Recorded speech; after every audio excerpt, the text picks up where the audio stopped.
The big news lately are bank failures, more specifically Silicon Valley Bank, and then banking customers on the East Coast getting spooked and making a run on Signature Bank as well.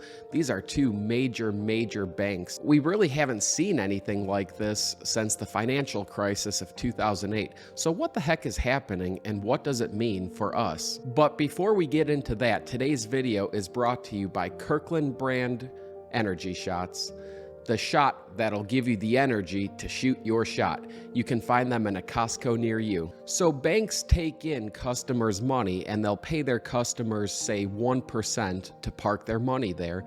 The bank then uses their customers' money to make other investments. In this case, it seems that Silicon Valley has invested a lot of money in bonds.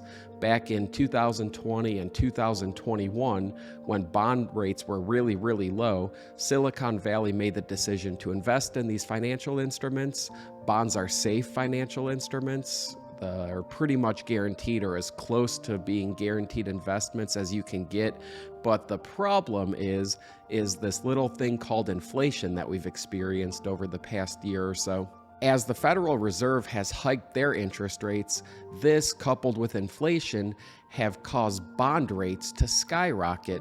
Now, Silicon Valley Bank was holding bonds at, say, maybe 2.5% yields, but now on the open market, those same bonds can be had for 5%. Well, if you're an investor, are you going to buy a bond from Silicon Valley Bank that's going to pay 2.5%, or are you going to buy one on the open market that'll pay out 5%?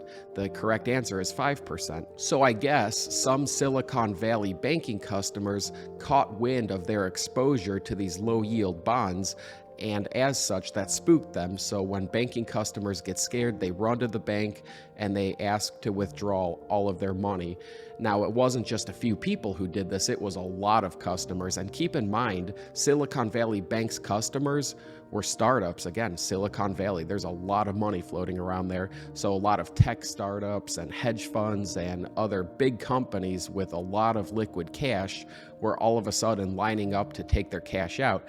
Problem is, Silicon Valley Bank didn't have enough money on hand to give everybody their money.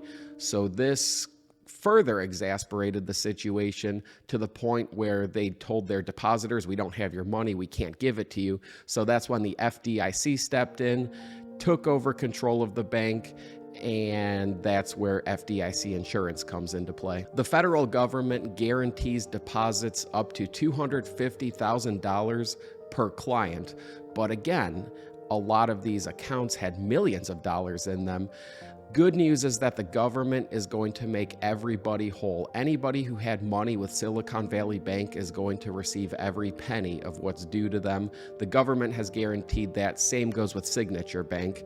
Now, this is a really good move, and I applaud the government for doing this, because by doing so, that's going to relieve fears of banking customers at other institutions. By promising to make the Silicon Valley and Signature Bank customers whole, that's going to prevent maybe half a dozen other banks that could have been in the crosshairs from seeing the same fate, and that would have been catastrophic had it been the case.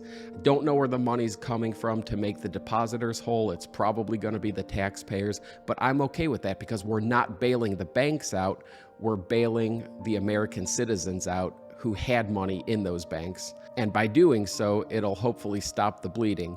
What's going to happen moving forward, I have no idea. I've said it before, I'll say it again. I failed out of my finance class at Cleveland State, so who really knows? I know that it's going to have an impact on the mortgage market. It already has. We saw rates plummet when this whole Silicon Valley Bank thing was happening. They came back up. They've been pretty volatile, so we will see what happens moving forward.